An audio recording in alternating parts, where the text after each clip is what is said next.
Hi, I'm Sean Mahabir. Take a few moments as I show you how to install a combination gun cable lock into a semi-automatic handgun. To start, make sure the gun is pointed in a safe direction, completely unloaded, and the safety is set. With the lock set to the combination you choose, press the cable release button and remove the loose end of the cable. Now, with the slide locked back and the magazine removed, insert the cable through the ejection port and out the magazine well. Insert the loose end of the cable into the padlock until it locks into place. Then rotate the dials to something other than your current combination.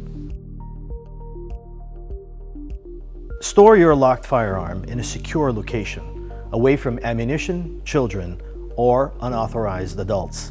And of course, don't leave a written record of your current combination anywhere near your firearm. And please note, a keyed cable lock can be used in a similar manner. Thank you for watching, and stay safe.